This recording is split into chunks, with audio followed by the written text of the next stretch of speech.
Currently, there are no African Americans in the Senate.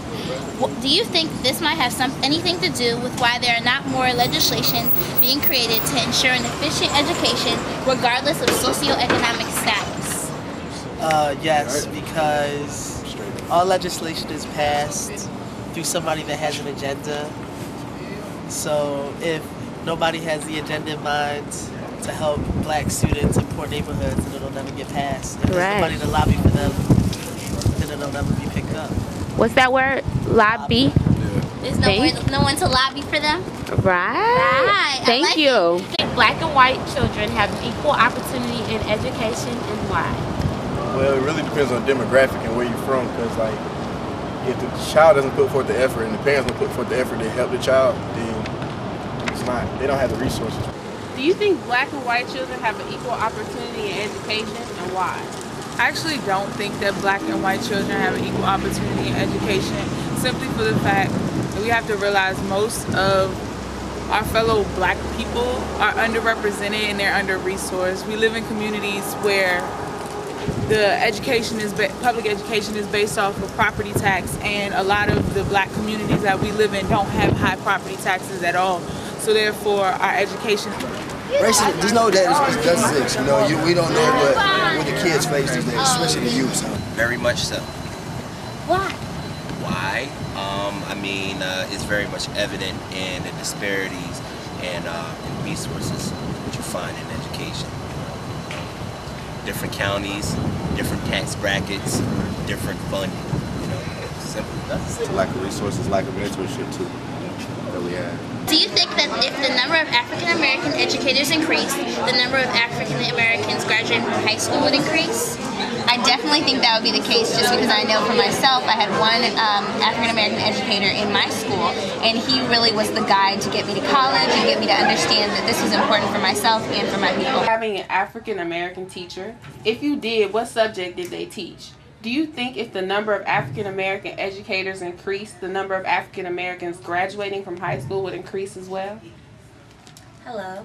Yes, I definitely remember my first and only African American teacher in grade school through high school, and her name was Miss Chapman. She taught us all of our subjects because she was our homeroom teacher, English, math, everything. It was second grade.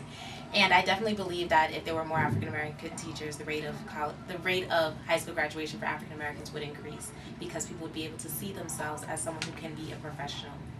Thank you. I remember having one African American teacher. Well, I had two, but one that was you could readily identify as an African American teacher. I think would help increase the number of African Americans going to college. I think that if children's parents were more informed about the importance of children going to college, of their children going to college, they would enforce it in their children, and we would have a better increase of African Americans going to school. There are a number of strategies that would increase the number of African Americans going to college. For one, there has to be more after-school programs for African Americans to encourage professional development as well as leadership skills. Also, if schools supported parents more, as far as maybe providing them with like little helpful tips on how to better help their scholar, like to complete their homework. And also, there has to be more funding and resources put in public schools. So those are just a few of the strategies that could be used to encourage more African American students. Why did you choose an HBCU rather than a predominantly white institution?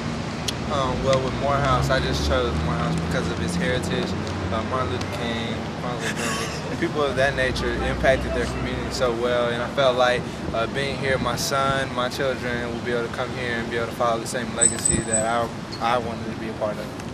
I chose an HBCU rather than a PWI because I wanted the Black experience. I feel like in past years in elementary school and middle school, I didn't really have that environment, and I kind of wanted to be submerged in an atmosphere of beautiful, intelligent Black females and males, but specifically Spelman College because it nurtures Black women. 81% of Americans believe that too little money is spent on schools. Do you agree with this statement, and why? If so, why? Yeah, I do, because honestly, with the money that is spent, it's usually focused on certain communities, considering the fact that most education is funded by local property tax. So like there's large disparities in between, I guess, community to community, district to district. And I feel like if we equalize it, fiscally equalize public education, and also put a little bit more money into it, it'll allow us to, you know, up the resources. What are some of the obstacles that African Americans face when trying to pursue a higher education? Not having enough money, utensils, books, resources. Why I say utensils? That's resources, utensils. They don't have the will to learn. Niggas be wanting to be stupid. Americans in the Senate. Do you think that this might have anything to do with why there are not more legislation being created to ensure an efficient education regardless of socioeconomic status? I think political representation has a lot to do with the issues that emerge, the public discussion, and the policies that are passed to affect the lives of people. When our voice, our experience, and particularly the value of the 104 HBCUs are not noted on the floor of the Senate, it becomes a greater challenge. So absolutely, I think there's a direct correlation.